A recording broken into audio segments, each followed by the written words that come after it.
Si c'est vous qui tombez aujourd'hui, il y a fort à parier que demain, ça sera nous, moi éventuellement, mes camarades, mes collègues, et après demain, une bonne partie du reste du champ médiatique. Un média quel qu'il soit, c'est une forme de contre-pouvoir, hein. C'est dans tous les manuels de lycéens en EMC. C'est même considéré comme un pilier de la démocratie. En fait, s'il n'y a pas de contradiction, s'il n'y a pas de journalisme ou de médias pour diffuser des informations, pour apporter des contradictions, la démocratie, elle disparaît. La démocratie est un vaste objet, à la fois très précis dans sa définition, tout comme extrêmement flou et variable dans l'application du concept. Quasi tous les régimes et dirigeants politiques du monde se targuent d'être démocrates, amoureux des libertés et garants d'un peuple souverain. Chez nous aussi, en France, nos dirigeants et les candidats à les remplacer aiment à se draper dans les valeurs de la République humaniste. Liberté, égalité, fraternité, trois mots hérités de la grande révolution de 1789, gravés sur des milliers de façades de bâtiments publics et emblématiques à travers tout le territoire. Et pourtant, depuis des années, et plus encore depuis les attentats de 2015, la révolte des Gilets jaunes en 2018 et l'intrusion d'un certain virus venu d'Asie, l'étau se resserre toujours plus autour de nos libertés pour la promesse imposée d'une sécurité dite globale. Ce qui a pour effet principal de nous faire dériver toujours plus loin des rives d'une démocratie idéale pour se rapprocher de rives bien moins tendres avec nos aspirations aux libertés individuelles comme collectives. Le tableau est sombre, mais réel, puisque décrit aussi de la sorte par autant d'associations, d'institutions et d'ONG internationalement reconnues comme l'ONU ou encore Amnesty International. Alors réel aussi, car vécu par des millions de Françaises et de Français, citoyens comme journalistes, ces dernières années sur le terrain des luttes sociales à travers le pays. Terrain où règne chaque jour un peu plus la répression d'État et la désinformation médiatique. Mes deux invités de ce matin représentent et portent la parole de deux organisations, deux collectifs bien connus du monde militant de gauche radicale qui font à la fois face à cette répression d'État et ou systémique, on y viendra, tout en œuvrant à combattre la désinformation médiatique qui domine en France. Mes invités sont les collectifs militants Cerveau non disponible et Nantes révoltée.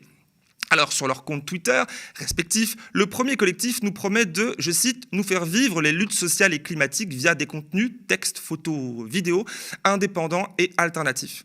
Et le second se présente avec cette courte phrase, je cite aussi, info sur les luttes sociales et environnementales à Nantes et dans le monde depuis 2012.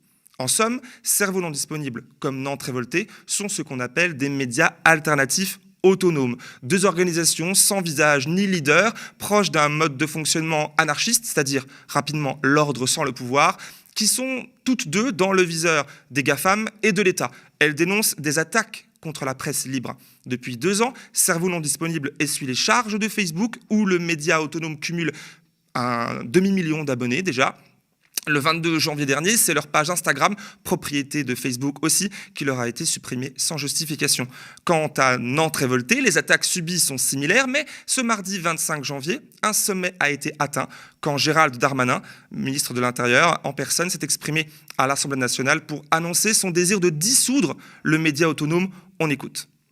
Monsieur le Président, Mesdames et Messieurs les députés, Madame la députée Opelt, vous avez raison, ce qui s'est passé est tout à fait inacceptable. Même si les manifestations ne sont pas déclarées à Nantes, et j'ai eu l'occasion d'en parler lorsque je suis venu dans votre belle commune plusieurs fois et que j'ai demandé des propositions, notamment par les élus locaux, Madame la maire en premier, en lien avec le préfet, j'aurai l'occasion de revenir pour évoquer ce sujet parce que ce n'est pas acceptable de continuer ainsi. Les renseignements territoriaux avaient renseigné les services de l'État et nous avions décidé, à la demande du préfet de la zone, de pouvoir mettre une unité de force mobile qui a aidé les policiers courageux de sécurité publique de la circonscription de Nantes. Et malgré leur présence, ces confrontations ont eu lieu entre l'extrême gauche et une partie, vous le savez aussi, de l'extrême droite qui s'est retrouvée dans 2 cortèges non déclarés dans le centre-ville de Nantes. 3 interpellations ont eu lieu, vous le savez, dont une personne a été condamnée à prison ferme suite à une comparution immédiate. Je voudrais remercier évidemment l'autorité judiciaire, mais les faits qui se sont déroulés sont totalement inacceptables. Le groupement de faits d'ultra-gauche que vous évoquez, depuis la loi El Khomri, répète sans cesse des appels à la violence et ce week-end, évidemment, contre l'État, contre les policiers, avec des propos absolument inacceptables. Et j'ai donc décidé d'engager le contradictoire qui permettrait la dissolution de ce groupement de fait. une fois que les choses seront construites et que nous serons inattaquables, parce que tout groupement de faits et toute dissolution proposée à M. le Premier ministre et au Président de la République ont tous été validés par le Conseil d'État, ce qui montre que le ministère de l'Intérieur essaie de travailler évidemment extrêmement sérieusement. Lorsque les choses seront documentées, je proposerai à M. le Premier ministre de l'inscrire au Conseil des ministres. Voilà, le décor est planté et j'accueille maintenant mes deux invités. Alors d'abord, Louise, bonjour. Bonjour. Membre du média autonome Cerveau Non Disponible. Mais aussi, alors voilà, par téléphone, je crois que nous avons Jean-Michel, membre du média autonome Nantes Révolté. Bonjour. Bonjour. Ah, il y a un petit écho. Peut-être que Vous êtes là ?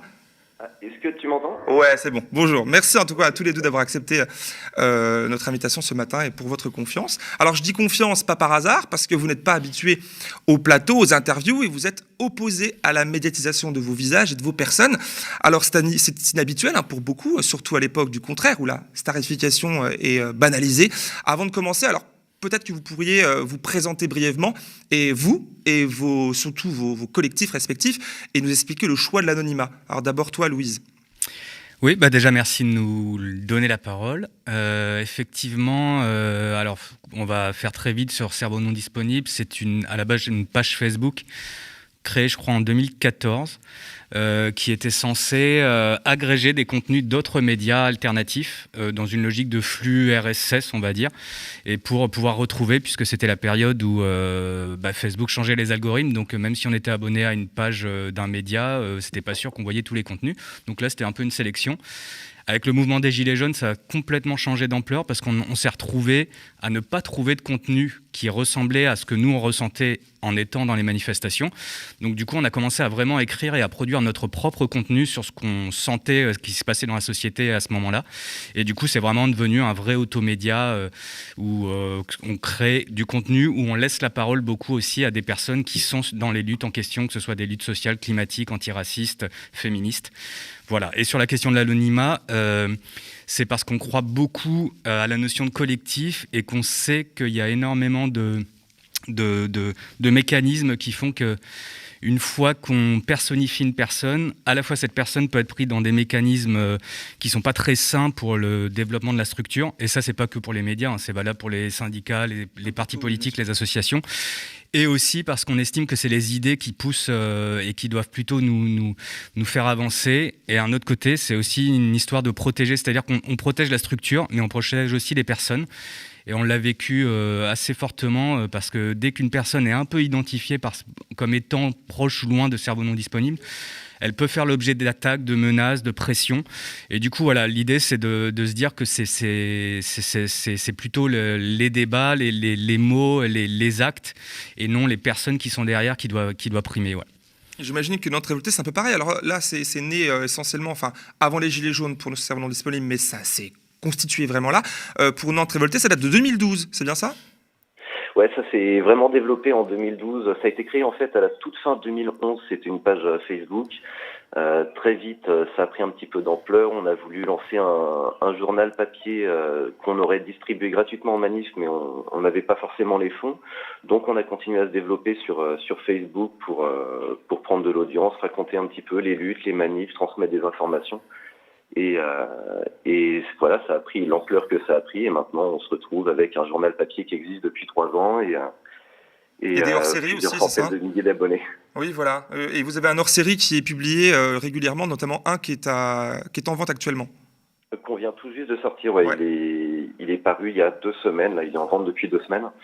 Donc c'est vrai que merci à Darmanin là pour le timing, parce que maintenant tout le monde sait que Contre-Attaque vient de sortir, le hors-série de Nantes Révolté. On mettra le lien bien sûr dans le chat avec Cory, merci d'avance Cory. Et pour toi, est-ce que vous partagez la même analyse que vient de nous livrer Louis sur le plateau concernant l'anonymat ? Parce qu'on ne te voit pas à l'écran. Oui, c'est à la fois pour se protéger, parce qu'on sait qu'on est un média clivant, donc on sait que le pouvoir, c'est pas la première fois qu'on a la droite nantaise qui hurle à corps et à cris qu'il faut nous dissoudre. Donc se protéger à la fois du pouvoir, d'éventuelles enquêtes, mais aussi parce que nos articles ils sont pas signés, on n'en a pas forcément besoin. On n'a pas envie de mettre en avant nos individus. Ce qui est important, c'est l'information, l'analyse qu'on va faire passer, le soutien qu'on donne en lutte. C'est pas forcément de se mettre en avant individuellement, donc on n'a pas besoin d'apparaître, d'avoir nos noms. L'anonymat, ça nous va très bien. Parfait, on comprend tout à fait. Donc voilà, le cadre est bien calé, on comprend mieux qui vous êtes. Alors, on a entendu il y a quelques minutes le ministre de l'Intérieur, Gérald Darmanin, s'exprimer ce mardi même devant les députés, pour annoncer sa volonté de dissoudre Nantes Révoltée. Ma question est donc pour Jean-Michel, au téléphone. Elle est toute simple. Que s'est-il passé pour en arriver là ? Alors, pour en arriver là, il faudrait faire toute une histoire de la droite locale, donc je vais essayer d'être assez court. En fait, c'est principalement 3 personnes. Il y en a bien d'autres, mais 3 personnes qui sont impliquées. D'abord, Christelle Morancet, la présidente de région, qui est une amie de Sarkozy et Fillon, qui sont 2 personnes condamnées par la justice, qui elle-même s'est enrichie sur la spéculation immobilière qui ravage nos territoires. Donc, voilà, on a cette édile là de la droite locale. On a François de Rugy, qui lui est député, qui a une audience beaucoup plus nationale, mais qui est député de Nantes, qui nous connaît bien, tout simplement parce qu'on a déjà sorti de nombreuses informations sur lui, qu'on a fait énormément d'infos qui lui plaisent pas forcément. C'est un député connu pour sa passion pour le homard, l'argent et l'aristocratie. On a suivi, et puis il y a Gérald Darmanin, le 3e larron, qui est ministre d'extrême droite, qui a déjà écrit dans un journal royaliste. On va pas le présenter, tout le monde le connaît. Et ces 3-là nous détestent viscéralement, essayent de nous donner des leçons sur la légalité et sur ce que devrait être le bien commun et l'information.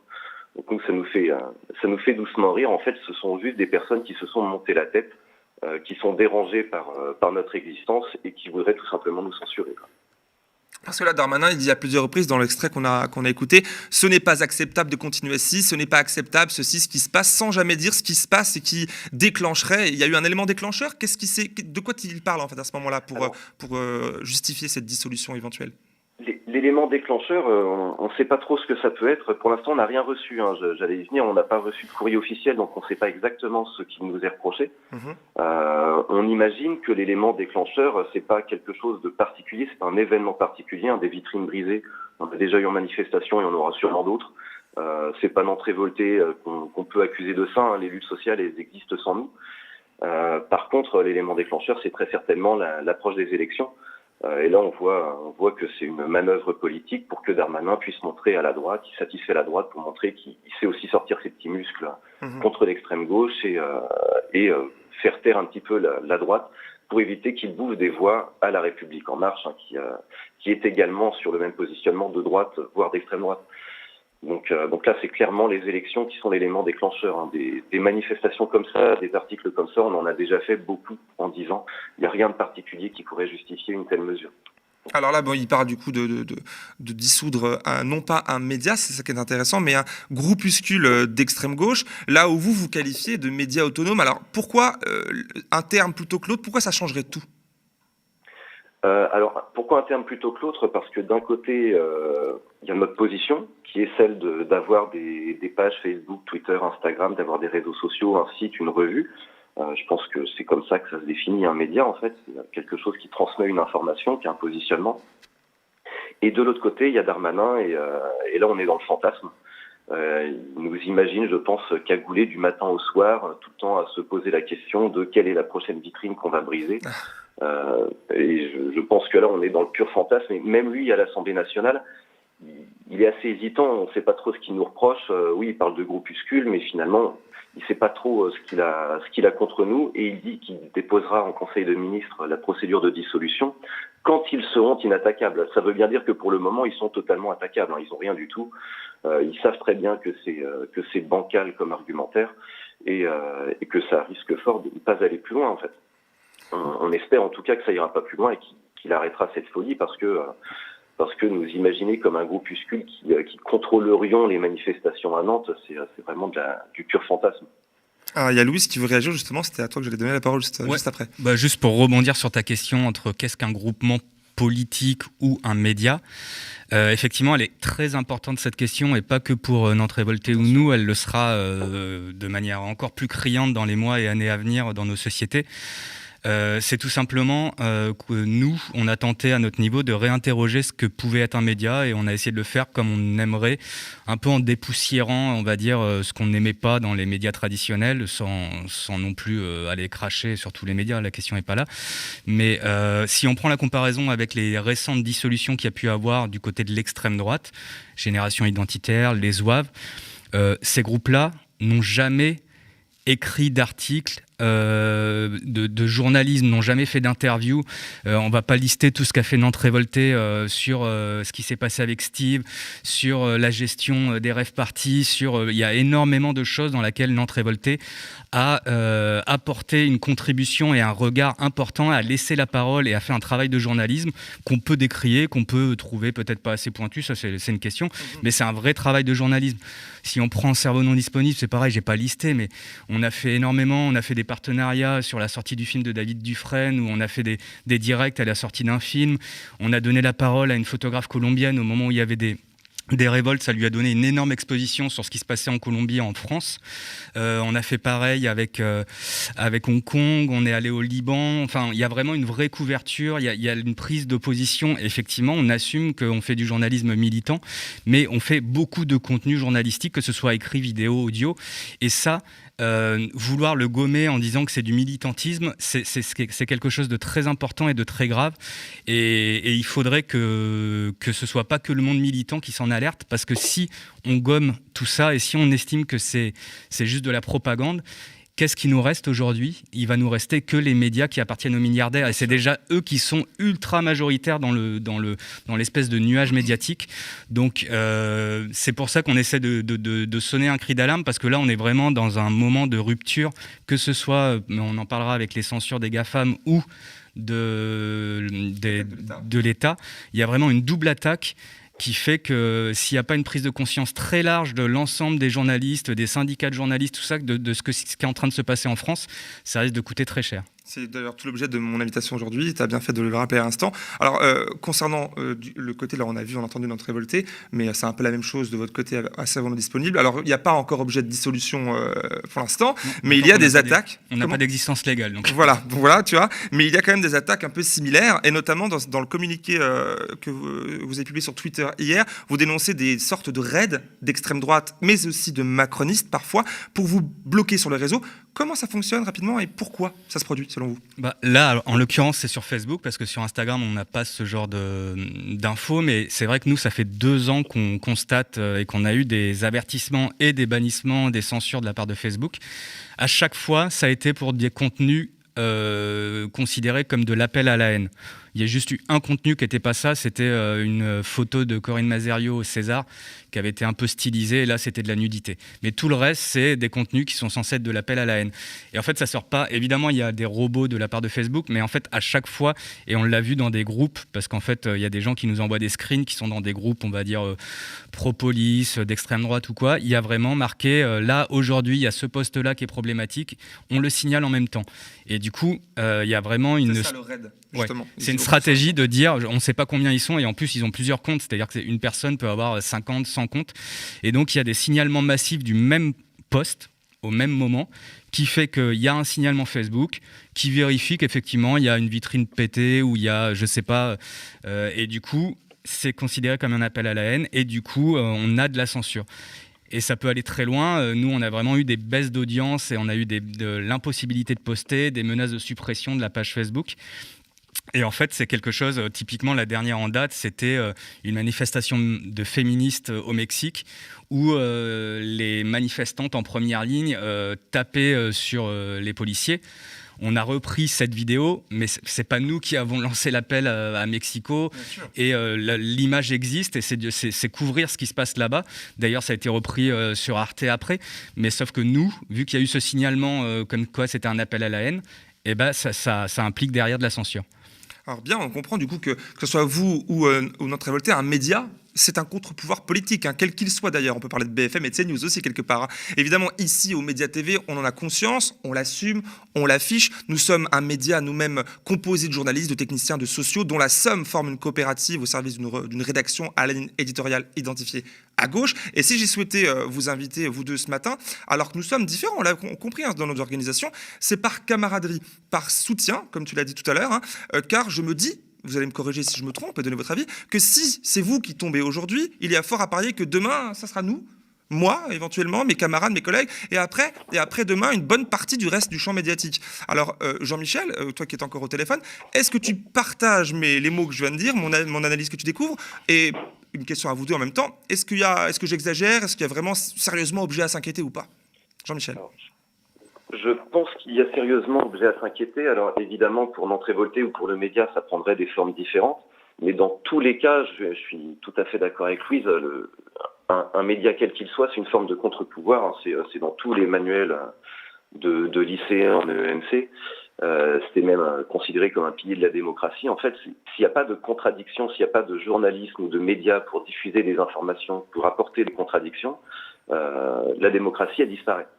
Donc Darmanin n'étant pas connu pour être la personne la plus démocrate du gouvernement, on comprend qu'il a envie de censurer des médias indépendants. Je reviens par rapport à ce qu'a dit Louise sur la notion d'appel à la haine. C'est une notion qui est à la fois hyper importante et en même temps très dangereuse, parce que la définition d'appel à la haine, dans la tête du gouvernement, c'est tout appel à la haine, toute contradiction peut être interprétée comme un appel à la haine. Donc dès qu'on émet un avis opposé, un avis contraire, ça pourrait presque être un appel à la haine. Idem pour la violence, à partir du moment où on appelle à une manifestation où il pourrait y avoir des débordements, où nous on relaie simplement un appel à manifestation, tout de suite on appelle à la violence, on appelle à casser les vitrines. Il y a des confusions de ce type-là, et ils se servent de cette confusion justement pour bloquer toute forme de contradiction et lancer des raids sur Facebook. On en a subi pas mal aussi, souvent en même temps que Cerveau non disponible en tout cas. On en a subi aussi, et très clairement il faut dire que la haine, elle est du côté de l'extrême droite en fait. C'est pas parce qu'on apporte une contradiction que notre contradiction elle est nécessairement haineuse. Par contre, bien sûr, oui. mais du coup, ma seconde question, c'est, là, vu ce que je viens de dire, est-ce qu'il y a vraiment, si c'est vous qui aujourd'hui êtes dissolu, ou alors une attaque pour faire disparaître d'une manière différente votre média à vous, est-ce que les autres médias, est-ce que les autres journalistes, est-ce que le champ médiatique français est menacé lui aussi quelque part à terme, Louise ?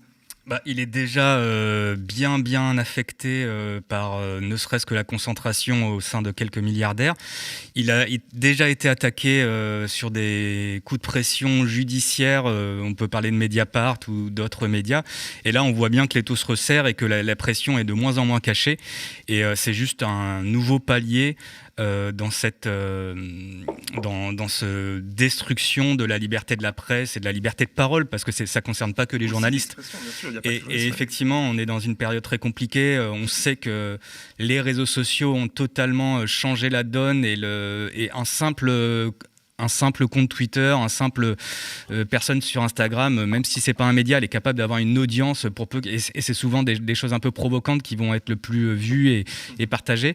Et c'est sûr que ça va devenir compliqué. Après, il faut aussi se demander ce que c'est notre société qui considère, par exemple, tu parlais que c'était un média d'extrême gauche.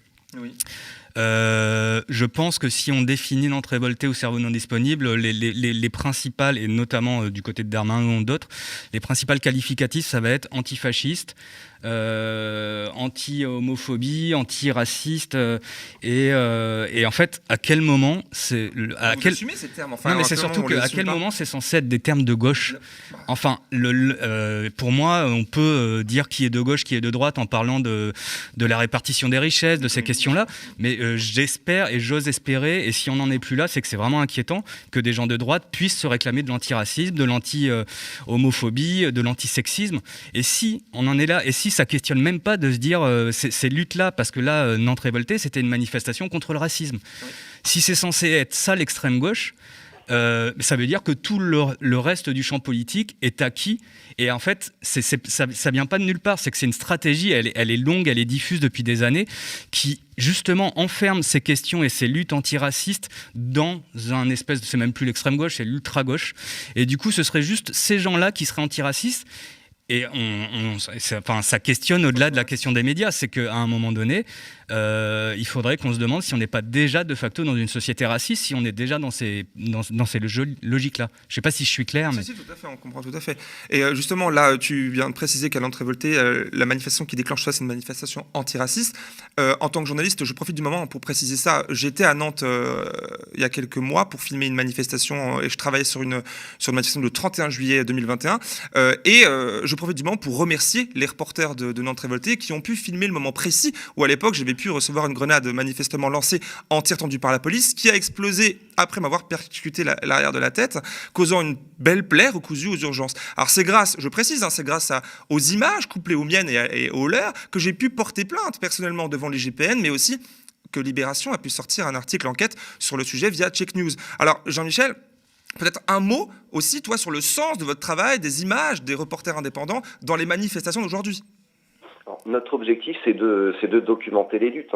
Donc, on essaye d'être présent et présente sur les manifestations pour filmer, photographier comme on peut. On est peu nombreux et je rappelle, je l'ai pas encore dit, qu'on est bénévole. Donc forcément, on a aussi. C'est pas notre métier, donc on n'a pas forcément le temps ni les moyens, mais on essaye de faire ce qu'on peut. Et les manifestations auxquelles on peut pas forcément participer, il y a beaucoup de monde aussi qui nous aide, qui nous envoie des messages, des récits, des photos. Il y a beaucoup de photographes qui nous envoient leurs photos, parfois anonymement et gratuitement. Parfois on les crédite, c'est souvent un peu compliqué de documenter tout ça, de compiler toutes les manifestations, toutes les luttes sociales qu'il peut y avoir à Nantes, mais aussi ailleurs en France.